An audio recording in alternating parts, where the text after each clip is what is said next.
What's up, everyone? And today I'm bringing a deck profile on my Morphtronics. Now, Morphtronics recently got some support in Power of the Elements, and it got some good support, let me tell you that. So, without further ado, let's just get right into it. First off, I run 3 Morphtronic Self-On.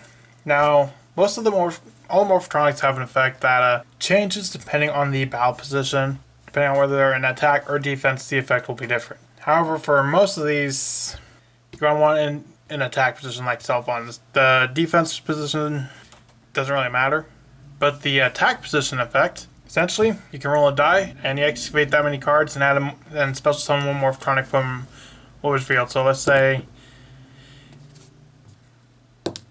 you roll a 4. You look at the top 4 cards of your deck, and if there's a Morphtronic monster, you can special summon it to the field, which is really good. It's essentially one of your starters. You can get out so many different things. Like one of the new cards, Morphtronic Telephone, which I run 3 of, which this card is insane. One thing about the Self-On, it does not have a hard once per turn. Honestly, none of the Morphtronics have a hard once per turn outside of the new spell.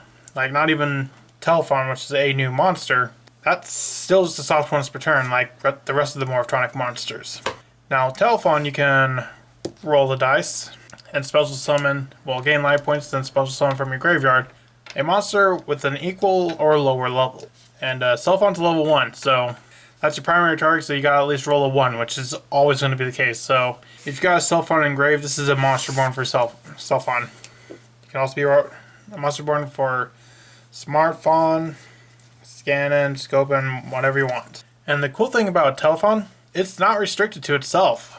So you can use Telephone to grab another Telephone, to grab another Telephone, then grab the Self-On, which is really, really cool. And Telephone is also a tuner, unlike Self-On, which is not a tuner, so these 2 cards is essentially a Formula Synchron. Next, I run 3 Morphtronic Smartphone. We got a cell phone, a telephone, and a smartphone. Are we missing any phones?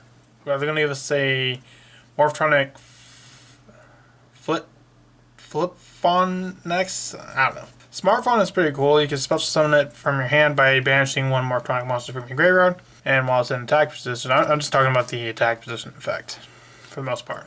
Which I was going to say, forgot that Telephone. The defense position effect for Telephone isn't too bad.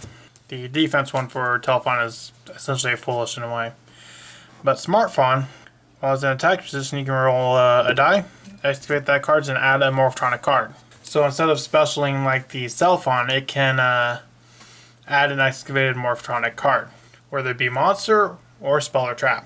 Well, we don't run any traps, so just spell. Next, I run 3 Gadget Gamer. Gadget Gamer is a Morphtronic monster while not being a Morphtronic monster. When this card is normal summon, you can add 1 level 1 machine monster from your deck to your hand. Then you contribute this card, special summon 1 Morphtronic monster from your hand.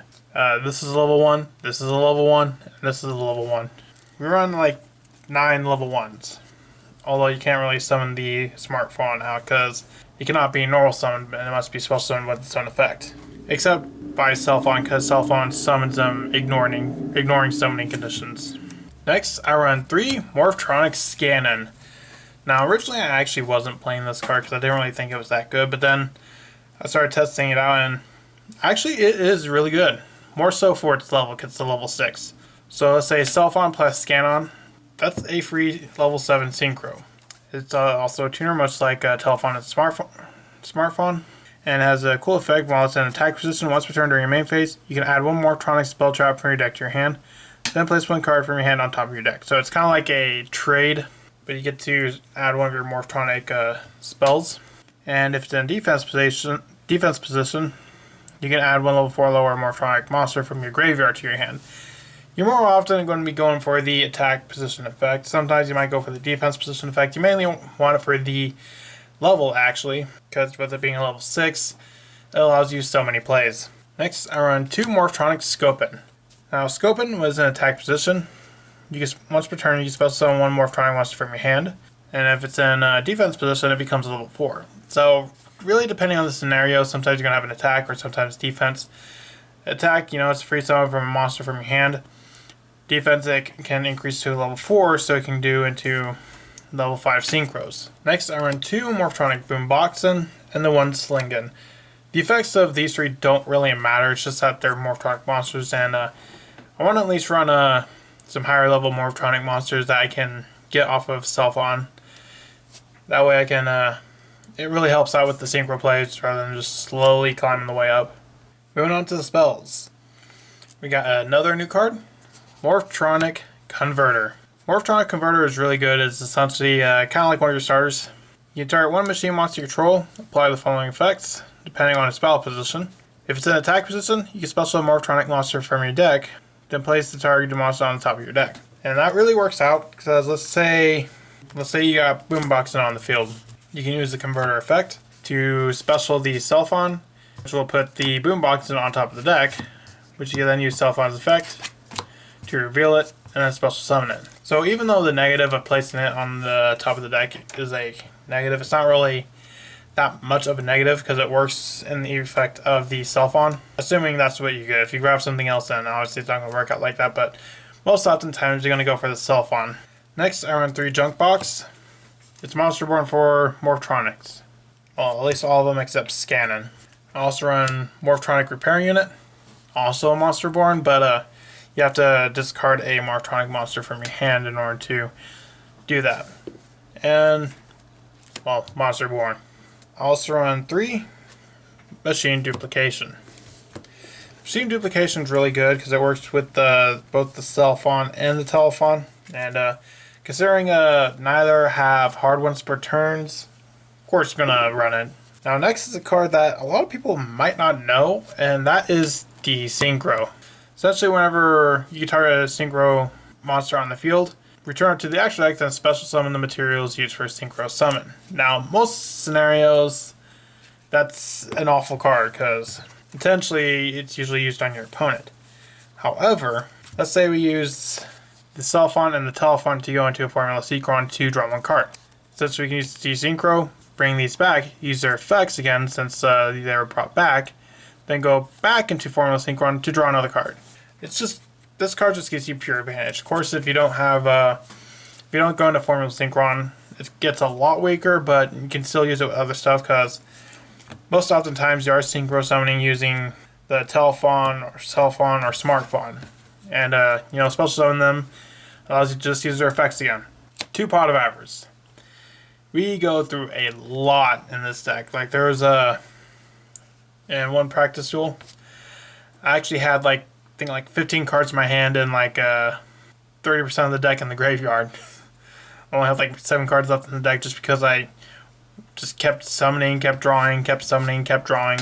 So Pot of Avarice is really good for recycling, and you can fill the grave up real easy. Also the 1-for-1. Also run a card destruction, more so because the Converter, Self-On, and Gadget Gamer are your starters for the deck, more or less. And if you don't open them, it gets a lot harder. Sometimes you may not even have any plays, so this can at least help you get to those plays. And if you happen to discard a Morphtronic monster and you draw into a Telephon, then that's also a play. Also run 1 Upstart and 1 Called by the Grave to round out the deck. For the extra deck, I run 2 Formula Synchron. When it's Synchro summoned, draw 1 card.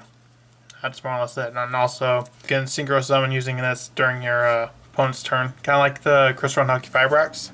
Also run 1 Borreload Savage Dragon and the 1 Baron de Fleur. Usually this is kind of going to be what you're ending on most. Fairly easy to make. Also run the 1 Power Troll Dragon. Now we don't really use the Power Troll Dragon's effect because we only run 1 equip spell. So it's more or less just because it's a level 7. Also run the 1 FA Dawn Dragster. It's a spell and trap negation and a level 7. If you want to go and use that to go into Savage Dragon, that's an option. Or if you want to just stay on the Dawn Dragster, and that's also an option. Also run Herald of the Arc Light, as well as TG Hyper Librarian. Definitely run TG Hyper Librarian, because we Synchro summon a lot, and with a card like Desynchro, if you have a Formula Synchron and Hyper Librarian up, Desynchro essentially allows you to draw 2 cards, more or less. Also run Charge Warrior, which also draws you a card. The 1 Metal Marcher, more or less just because it's level 3, but it can also summon a tuner from the graveyard, but its effects are negated. and the 1 Clearwing Synchro Dragon, which is another level 7. Now for Link monsters, I run 1 Crystal Husky Fibrax. I feel like this card is going to get banned, but even if it does, that really doesn't change anything into this deck. You can use it in this deck if you want. You can take it out. It doesn't really change much, surprisingly. Also run 1 Platinum Gadget. It's an extra summon of a machine monster. And of course, I also run the 1 Apollosa and the 1 Axis Talker to help close games out. That's it for my Morphtronics. Let me know what you think about this deck. Think it's pretty cool? Do you think it's got meta potential? Let me know in the comments and I'll see you in the next video I make. Bye.